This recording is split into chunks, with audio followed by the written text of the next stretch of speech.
नमस्कार। हिंदू धर्म का महान ग्रंथ महाभारत ज्ञान का विशाल भंडार है। इस ज्ञान के भंडार को हम महाभारत का महापर्व नामक श्रृंखला के रूप में पिरोकर आपके समक्ष लाए हैं। सीखने, समझने और जीवन को उचित दिशा में ले जाने के लिए इस ज्ञान गंगा की रचना की गई है। इस प्रयास में आपका स्वागत करते हुए मुझे हार्दिक प्रसन्नता हो रही है। इसमें मैं योगिता पंत, मार्गदर्शक, गुरु एवं हिंदू विचारक अनिल चावला जी के सम्मुख कुछ जिज्ञासाएं प्रकट करूंगी और वे समाधान करेंगे। आइए, बुद्धि और विवेक के देवता विघ्नहर्ता गणेश, देवी सरस्वती, द्वापायन कृष्ण और वासुदेव कृष्ण को सादर नमन कर इस वार्तालाप का आनंद लें। अनिल जी, बहुत बहुत स्वागत है आपका। नमस्कार। अनिल जी, पिछले बार आपने बताया था कि महाभारत ऋषियों के बीच हुआ वार्तालाप है, तो आज हम जो कथा आपसे सुनने जा रहे हैं वो किन दो बीच के वार्तालाप है?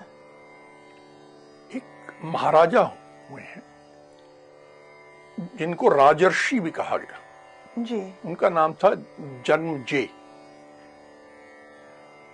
जो भी थोड़ा बहुत अगर महाभारत की कथा जानता है तो उसने महान धनुर्धर पांडव अर्जुन का नाम सुना है। अर्जुन के पुत्र थे अभिमन्यु, अभिमन्यु के पुत्र थे परीक्षित जी। और परीक्षित के पुत्र ये जन्मेजय थे। महाराजा भी थे और राजर्षि भी थे। इन्होंने एक बहुत बड़ा यज्ञ किया। तो उस यज्ञ में महर्षि वेदव्यास पधारे थे। महर्षि वेदव्यास ने वहां आने के बाद अपने शिष्य ऋषि वैशंपायन को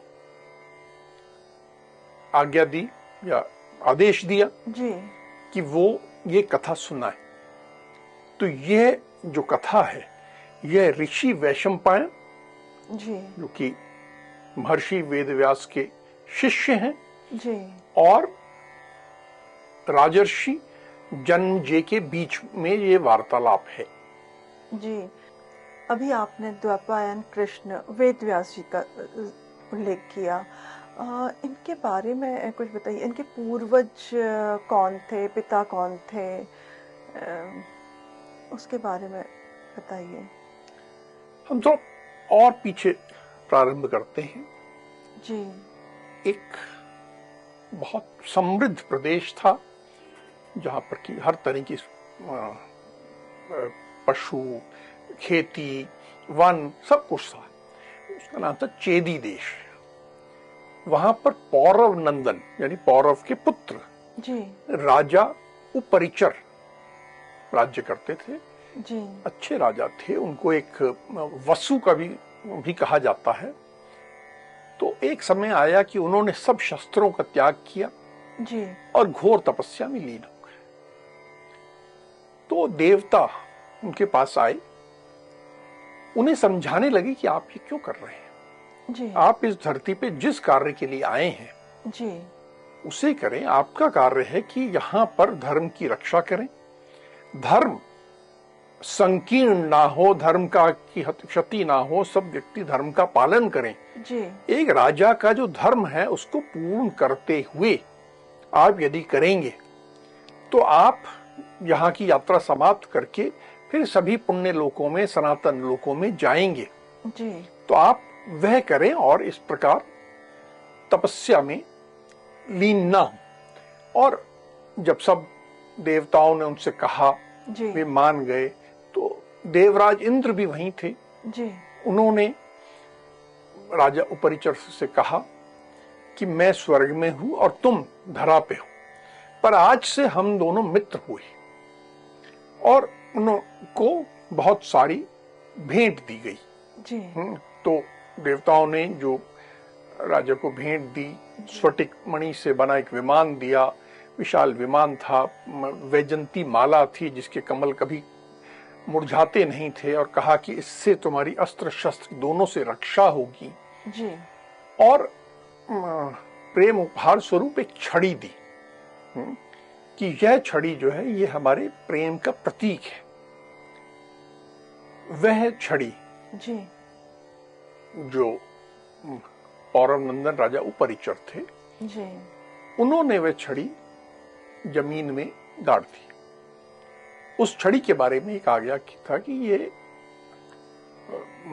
सभी जो शिष्ट पुरुष हैं, जो धर्म के मार्ग पे चलने वाले, उनकी रक्षा करती है। उसे बाद में धर्म दंड भी कहा जा सकता है। जी तो इस स्वरूप में थी। जी तो वो छड़ी जो थी, जो राजा ने धरती में गाड़ दी। जी और फिर ये किया कि जब वर्ष प्रतिपदा आई, चैत्र माह की अमावस्या के बाद का जो पहला दिन होता है, जी उस दिन वो छड़ी बाहर निकाली, एक भवन के ऊपर लगाई, उसको कपड़ों, चंदन, माला, सूत, आभूषण, फूलों सबसे सजाया और उस छड़ी की जी पूजा की। यह जो छड़ी की पूजा की गई, जी ये वास्तव में इंद्र की पूजा थी।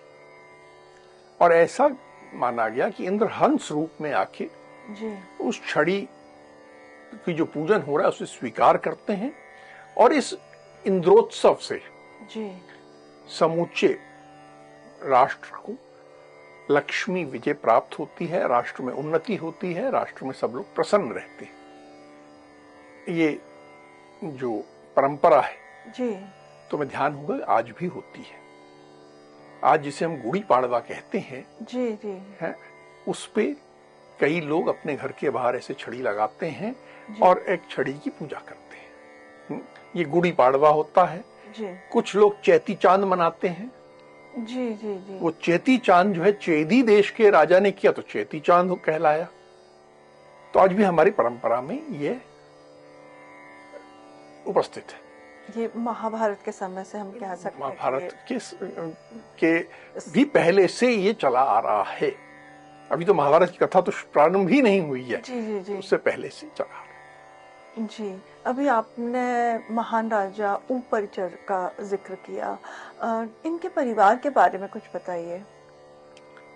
ये राजा उपरिचर, जी जो उपरिचर कहा गया जी कि ये ऊपर ऊपर चढ़ते थे, ऊपर ऊपर चलते थे। इनके पास विमान था तो विमान में चलते थे। देवताओं ने विमान दिया, इसलिए इनको कहा गया। जी इनके 5 बड़े महापराक्रमी पुत्र हुए, जो अपने आप में बड़े राजा बने। एक बृहद्रथ के जो है मगध के राजा बने। दूसरा प्रत्यग्रह थे। तीसरा कुशाम्ब है। जी चौथा जो है मावेल है। 5वें यदु। यदु जो हैं अपराजय माने गए, जिनको कोई कभी पराजित नहीं कर पाया। जी यदु से बाद में यदुवंशी आज भी हैं, जिन्हें यादव भी कहते हैं। जी जी जी तो इस प्रकार ये परंपरा वहां से प्रारंभ हुई। जी उनकी राजधानी के पास, जी चेदी देश की राजधानी के पास एक नदी बहती थी, उसका नाम था शुक्तिमती। एक बार एक सचेतन पर्वत जिसका नाम था कोलाहल, जी कामवश उसका उस नदी पे मन आ गया और उसने नदी का मार्ग रोक लिया। तब नदी का मार्ग रोक लिया तो सब तरफ त्राही त्राही मच गई। जी तो राजा उपरिचर ने अपनी शक्ति का प्रयोग किया, पैर से पर्वत पर आघात किया, जिससे पर्वत में दरार हो गई और नदी पुनः बहने लग गई। जी पर यह पर्वत और नदी का जो संगम हुआ, जी इससे एक पुत्र और एक पुत्री हुई। जी पुत्र को राजा ने अपने यहां सेनापति रख लिया, जी और जो पुत्री वो गिरिका नाम से थी, जी उससे राजा ने विवाह कर लिया। तो यह राजा उपरिचर की नई रानी बनी। अनिल जी, अभी आपने बताया कि राजा उपरिचर की नई रानी गिरिका है, तो इनकी कोई संतान भी हुई? हाँ, अब ये थोड़ा सा जो है मामला बहुत सीधा सीधा नहीं है, थोड़ा सा एक उलझा हुआ है। ये कहानी यहाँ पर एक बड़ी परिस्थितियां बड़ी अलग हो गई। एक बार एक समय आया कि राजा ने अपना मन बनाया था कि हाँ, मुझे ये नई रानी गिरिका के साथ संबंध बनाने हैं। और रानी भी, जो उनका मासिक वगैरह निपटा के एक नए ऋतु में प्रवेश कर चुकी थी, पर उसी समय कुछ ऐसा घटनाक्रम हुआ कि राजा को अपना महल छोड़ के, रानी को छोड़ के जी वन में जाना पड़ा और वो संबंध नहीं बना पाए। और फिर एक लंबा घटनाक्रम हुआ जिसको मैं अभी अपन बहुत विस्तार से नहीं कर रहे जी। पर उसके बाद उस घटनाक्रम में एक बड़ी अजीब बात हुई, जो कि जो एक पुरुष का जो वीर्य होता है, जो कि एक स्त्री को प्राप्त होता है, वो रानी के पास जाने की जगह वह यमुना जी में गिर गया। और जो यमुना जी में जब गिरा तो एक मछली के पेट में चला गया। यह मछली एक सुंदरी अप्सरा थी, अद्रिका नाम की, जो ब्रह्मा जी के श्रापवश मछली बनी थी जी। अब इस मछली के पेट में ये चला गया। कई माह बीत गए। 10 माह बाद कुछ मछुआरों ने इस विशाल मछली को पकड़ लिया। जी मछुआरों का काम होता है, मछली पकड़ते हैं। जी। उन्होंने मछली पकड़ ली। जब पेट काटा तो उसके अंदर से 2 शिशु निकले। जैसे मछली को पकड़ा, मछली को काटा, मछली की मृत्यु हुई, तो जो अप्सरा थी वो तो श्राप मुक्त होकर स्वर्ग में चली गई जी।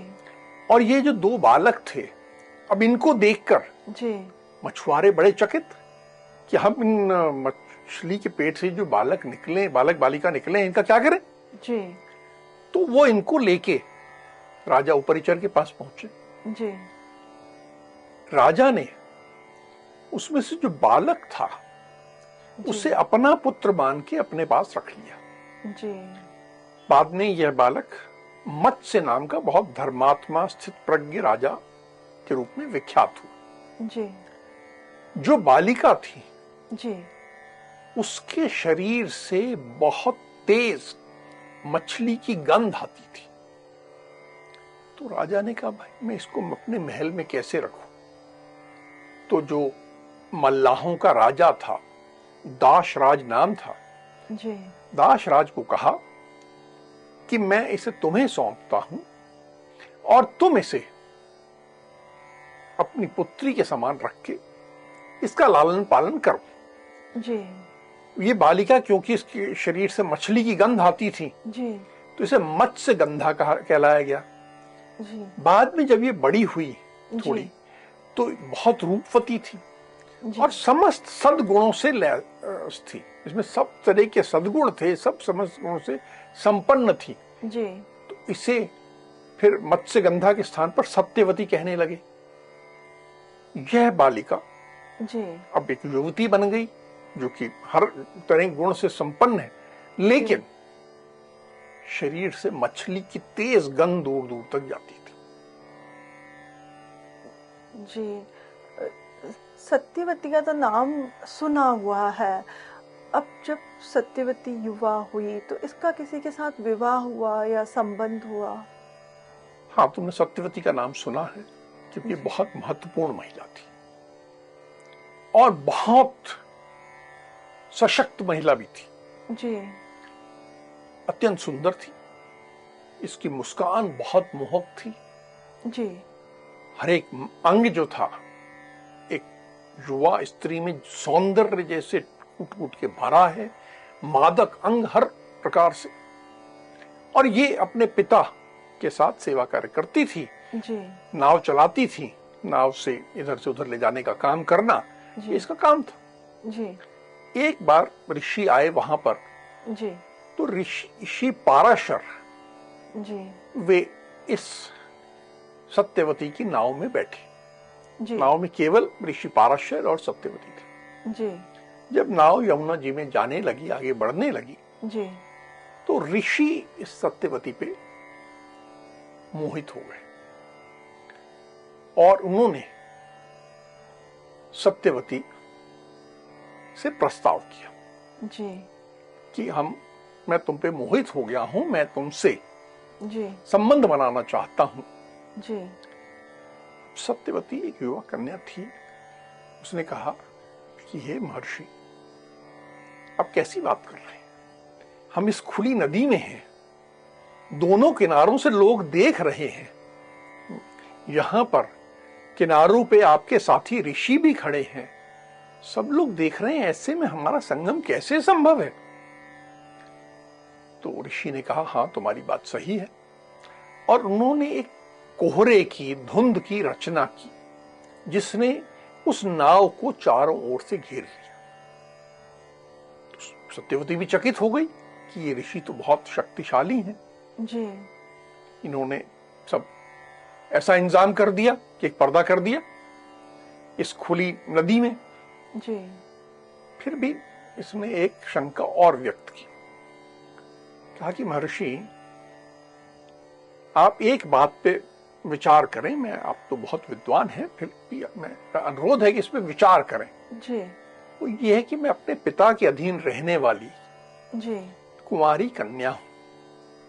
आपसे संबंध बनाने के बाद मैं कैसे अपने पिता के घर जा पाऊंगी?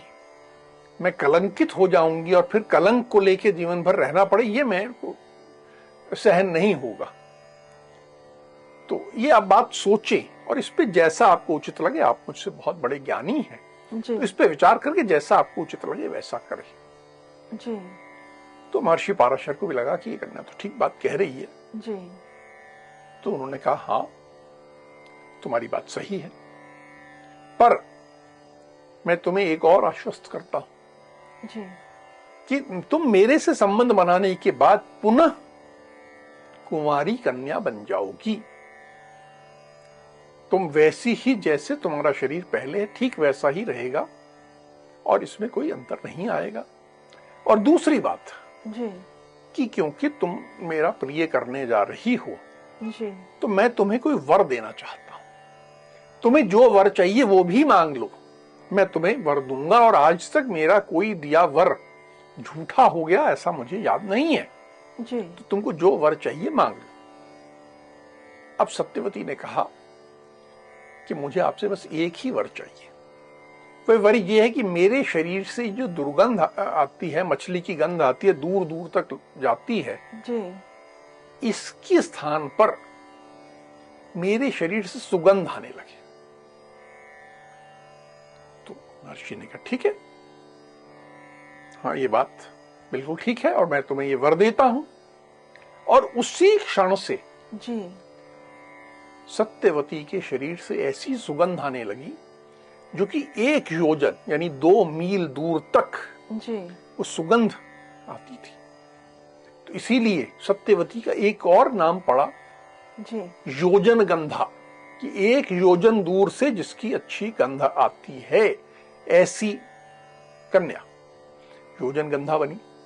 जी। और अब तो सारी बात हो गई, जी। पर्दा भी हो गया, वो कुंवारी रहेगी ये भी तय हो गया, जी। और उसके शरीर से दुर्गंध भी समाप्त हो गई। जी। तो इसके बाद दोनों ने वहीं पर नाव पर समागम किया, संबंध बनाया। सत्यवती और ऋषि पराशर की जो मिलन का फिर क्या परिणाम हुआ? इसका परिणाम बहुत विशेष था। इस मिलन के तुरंत बाद, जी। तत्काल बाद बालक का जन्म हुआ। साधारणतः मनुष्यों में बालक का जन्म 9 महीने बाद होता है, जी। लेकिन यहां एक ऐसा अवतार पुरुष प्रकट हुआ जो 9 महीने नहीं, तत्काल बाद प्रकट हुआ। और ये बालक प्रकट होने के बाद रोया नहीं,